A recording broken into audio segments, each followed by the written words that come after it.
Hi, this is Dr. John Bergduff, and this is the sixth and final installation of my series on numeration systems throughout history. In this video, we will finally arrive at what we think of as our modern number system. But our modern number system is better denoted as the Hindu-Arabic system, sometimes also referred to as the Indo-Arabic number system, because this system is based on the work of scholars in India and across the Arab-speaking world. Before we go on, let's do a quick review of where we've been so far in the previous videos. In our first introductory video, we were in prehistoric times and talking about how people first began to count things with some sort of tally system, not unlike what we do in modern times when we count 1, 2, 3, 4, 5, 6, and 7, and so forth like that. That system was expanded upon by the Egyptians to enable numbers much larger by coming up with different symbols to represent larger quantities. In many ways, though, the Egyptian system was still a sort of tally system, just with the addition of additional symbols. So, for example, if you wanted to represent the number 325 in Egyptian numerals, you would represent that as 3 100s, or 3 scrolls, followed by 2 10s, which would be 2 yokes, followed by 5 staffs, 1, 2, 3, 4, 5, like that. So essentially it is a tally system, just a little bit cleaner. Later, the Romans came up with a system which is still very much like the tally system, but instead of using different kinds of pictures to represent quantities, they simply used Latin letters. And we're not going to talk about them a great deal more for now. The next big change that happened was the Babylonian system. In this system, two very, very important ideas were introduced. The idea of place value, and going along with that, the idea of a zero. So the genius of this system was, if you need to represent a large number, rather than introducing more different symbols, more pictures, more letters, or whatever, use the same symbols, but by putting them in different places, they represent different things. So the Babylonian system in particular was a base 60 system, which meant things were in groups of 60. So if I had a symbol a number that looked like this, with one of these little chevrons, and then 2 triangles, and then a little bit of a space, and 2 more chevrons, and 4 triangles, like that,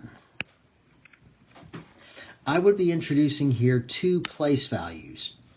This group would represent individual units.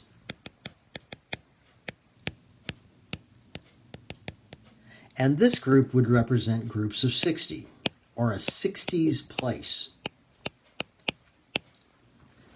So the idea that the way I presented it when we did this video is, imagine you're counting sheep, and you count out sheep from 1 through 59, but as soon as you get to 60 sheep, you put them in a pen. You make a group of 60. And so this number would represent a bunch of groups of pens of sheep and then some individual sheeps. What we have here, in fact, is 12 groups of 60, like 12 pens with 60 sheep each, and then 24 individual sheep. And we would calculate that as 12 groups of 20, or 12 groups of 60, 12 times 60, plus 24 individuals. And this would be how the Babylonians would represent the number 744. And if you go back to the 4th video, I talk about this in a great deal more detail. But again, By introducing the idea of place value groups, I no longer need quite as many different symbols. I can get by with fewer. On the complete opposite side of the world, the Mayans, totally independently, came up with a very similar idea. They also introduced the idea of place value, but their system was a modified version of a base 20 system. Not exactly, but modified base 20 system. Both of these systems, as soon as you have place value, it's important to have an idea of a zero. So both the Babylonians and the Mayans had a symbol for zero, the oldest systems that represent that. Well, this is where we're going to pick up the story. In fact, we're going to be focusing on what happened to the Babylonian numerals, and we're going to cover, in what's coming up next, will be a period of, some 2,000 years in which the number system that the Babylonians had slowly evolves into the modern system because of the work of mathematicians, scholars in India and across the Arab world. So let's pick up the story, and what's going to be very interesting is we'll see that different societies, often through quite violent means, interact with other societies, and often causing periods of great turmoil. But the amazing thing about the human spirit is that even in the midst of the most anguishing times of turmoil, people meet, share ideas, and ideas pass from one person to another across societies, grow and improve, and eventually sometimes make something very beautiful. So let's see how this looks. The first piece of the puzzle refers to the Empire of Persia. Persia, which is just to the east of Babylon, overruns Babylon in 539 BC and establishes an empire that you see right here that extends all the way over into India. So just to be exact, if you remember from before, the central area of Babylon is right in here, and the city of Babylon itself is right around in there.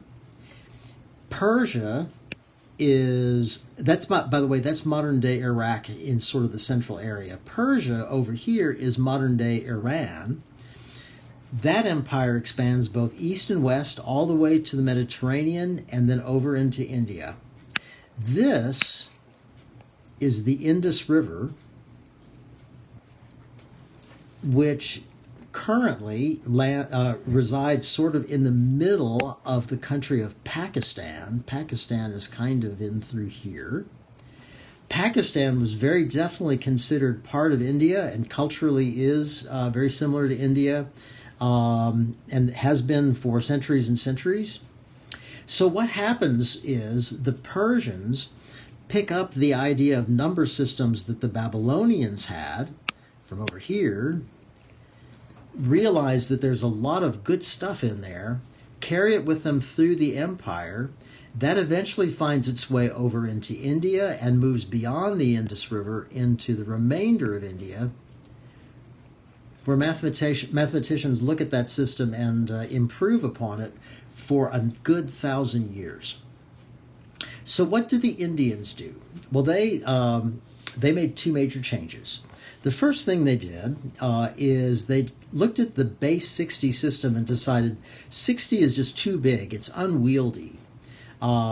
Instead of groups of 60, like counting out sheep until you get 60 of them and putting them in a pen, let's reduce that down to 10. And 10 makes sense, probably almost certainly, because we have 10 fingers, so it's easy to count from 1 to 10. And so let's take that and think in terms of groups of 10. The other thing that they came up with is, rather than having a symbol that would have to be repeated, if you remember, like in the Babylonian system, if you wanted to represent, say, the number 4, you'd have to write that as 4 triangles. That still has vestiges of a tally system. What the Indians decided is, wouldn't it be better to have an individual symbol for each of the numbers from 1 through 9? Now, you don't need a symbol for the number 10, the single symbol, because that's one group of 10 and no singles left over. You just need from 1 through 9, and then you also need a 0. So they made these changes and worked on that system for, like I said, a good 1,000 years. And some of those symbols, I didn't include them here, but some of them look a little bit like the numbers 1 through 9 that we now use. Not exactly, but a little bit. So India largely remains fairly undisturbed from outside sources. After the Persian Empire, there's the Greek Empire, then there's the Roman Empire, neither of which really influence India per se.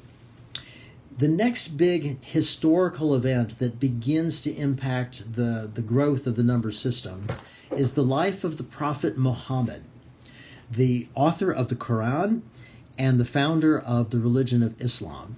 This is his name, written in calligraphy over here, and the Prophet Muhammad lived from 570 to 632 AD. Both during his lifetime and then even more so afterwards, the religion of Islam spread greatly and rapidly all through the Middle East, often under the leadership of powerful Arab military leaders. Eventually, Islam spread over this entire area that you see in yellow. This is the expansion of Islam up to about 711 AD under the Umayyad Caliphate. A caliphate is sort of like an empire or a dynasty, probably would be a better way to put it. And as you can see, in a very rapid amount of time, an Arabic kingdom built on the ideas of Islam had spread all the way from Spain in the west, across northern Africa, all through the Middle East, and all the way over into modern Pakistan. And just to orient you with where we were before, the Indus River is right in here. So again, we have actually definitely gotten into India, and over the next several decades, the expansion into India increased, which is why there's still very many Muslim people living in India. Very much like what we saw with the Persians, the armies and soldiers in the Arabic armies encountered this mathematical system that was being used in India, brought it back with them into the Arab-speaking lands that you see here in yellow. And then things really began to take off. The most important person in this whole video is this gentleman right here, Muhammad ibn Musa al-Khwarizmi. He was of Persian descent, but he lived in Baghdad, which in the times of the early Middle Ages was truly the center of learning for all of the Arabic Muslim world. And really, to a large degree, it was the center of learning for the entire world, because things in Europe, as the Roman Empire collapsed, were in pretty much chaos. What Khwarizmi did, among many, many other things, is he took this idea of a base 10 system that had been brought over from India and more or less finalized the symbols that we're used to for the numbers from 1 through 9. You can see them here, and although they're not precisely the way that we write them now, it is very recognizable what they are. There's some theories about why these particular symbols were chosen by Khwarizmi and his colleagues. If you look at each symbol and count the number of interior angles, it corresponds to the value of the number. So for example here, this first symbol has one interior angle right here and represents the number 1. The 2 symbol has 2 angles. The 3 symbol has 3, 4, and all the way up to 9. 1, 2, 3, 4, 5, 6, 7, 8, 9. 9 little angles in there. So the different symbols, the number of angles represents the value of the number. And most importantly, he finalized this as the symbol for 0 because it has no angles interior to it at all. So with Al-Khwarizmi, the number system that we now think of as the modern system was pretty much in place. Again, it's evolved, the digits have evolved just a little bit, but pretty much we have that. And so now we're used to seeing numbers that look like this. And it is properly said that this is a Hindu-Arabic or Indo-Arabic numeral. We have the idea of place value, so that although I only have the 10 symbols from 0 and then 1 through 9, by putting them in different places, they mean different things. So as you will be very familiar with, the number on the end represents individual units. The number to the left of that would represent groups of 10. So if we can pick on our poor sheep one more time, if you're counting out sheep, you would count sheep from 1 to 10 and put them into a group. And the second position from the right would be the number of groups of 10. Put them in a pen.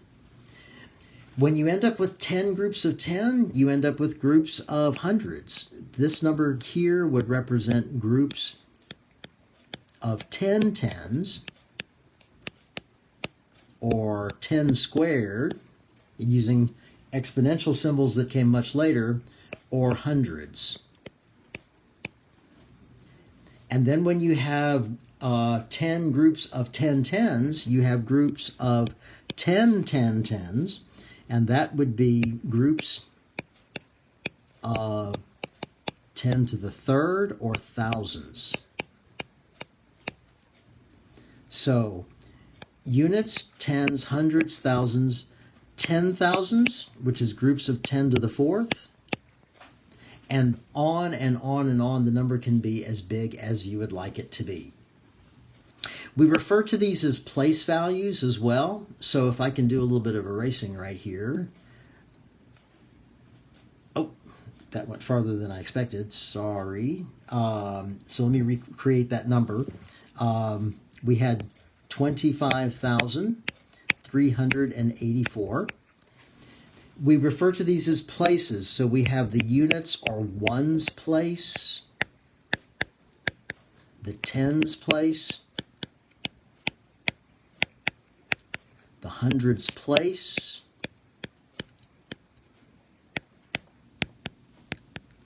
thousands, and 10,000s and beyond. And when we're teaching the number system in elementary schools, we often ask the students to write the number in expanded form to demonstrate those places. So we might ask them to say that this is 2 times 10,000. There are 2 groups of 10,000, 5 groups of 1,000, 3 groups of 100, 8 groups of 10, and 4 individual units. This system is so much more flexible than any of the systems that we've seen before. It makes arithmetic very, very easy. Let's do a little bit of arithmetic that we all know and love, but just to encounter what's happening. If I'm adding numbers, 2 different numbers, 563 and 472, I add by place value. I start with my units place or ones place, and if I have 3 ones and 2 more ones, that adds up simply to 5. So thinking about sheep, if you have 3 sheep and add 2 more sheep, you've got 5 sheep. Then if you go to the tens place, or think about groups of 10, if you have 6 groups of 10 and then 7 more groups of 10, say 6 pens of sheep and 7 more pens of sheep, that gives you 13 pens of sheep, but you would take 10 of those groups and put them into a larger group of 100. That gets us the idea of carrying, so that we would have 1 group of 10 tens, 3 groups of 10 left over, and then we have carried the 1 into the hundreds place, and then add up the groups of hundreds, or 10 10 tens. 5 plus 4 is 9, plus 1 is 10. Well, that would actually mean we wouldn't have any groups of hundreds, but we would gather the 10 groups of hundreds into 1,000. So we have 1,035. Subtraction, also easy. If addition is putting together, subtraction is taking away. So I go place value by place value. If I look at the ones first and I start out with 3 sheep and take away 2, there's only 1 left. The second column, the hundreds columns, would be asking you literally to take 7 groups of 10 sheep away from 6 groups of 10 sheep. Well, that can't happen. So this introduces the idea of borrowing, where we take one of the groups of 100 and knock it down to 4, and take that group of 100 and split it up into 10 groups of 10 so that we have 16 tens. That's how we borrow the 1. And then if you've got 16 groups of 10 and take away 7, then there would be 9 left. And then you have the 4 groups of 100 minus 4 groups of 100, and there's nothing there. So as you can see, this system becomes much easier to work with. Mathematics begins to flourish throughout all of the Arab lands. Actually, it goes far beyond basic arithmetic. Let me go back, in fact, to our friend Al-Khwarizmi, who we have seen before. His most famous writing is this book. And I'm going to, with a great apologies to all my Arabic-speaking friends who might see this, Ilm al-Jabr wal Muqabala, and I know that's hideously mispronounced, but that title translates to the science of restoring and balancing. What Al-Khwarizmi does in this book is he talks about the idea of solving equations. So equations like we might see in algebra that might look something like this. And he explores the idea that you can add the same number on both sides, you can subtract the same number on both sides, you can divide or multiply the same number on both sides. And that truly is the basis of the concept of algebra. In fact, the word algebra comes from that bit right there. And so algebra is, in fact, an Arabic word. Over the next several centuries, though, this goes a great deal farther. Beyond solving basic equations, the mathematicians in the Arab world learned how to solve quadratic equations. They actually developed the quadratic formula that we learn in algebra classes in high school or in college. And they developed a large collection of algorithms, which are various mathematical processes for solving more and more complex problems. And the word algorithm actually derives from the name Al-Khwarizmi. So mathematics flourishes throughout the entire Muslim world. Enormous advances from Spain, across northern Africa, across the Middle East, and then reaching all the way into India, where this part of the story began. In the meantime, Europe was still stuck using Roman numerals.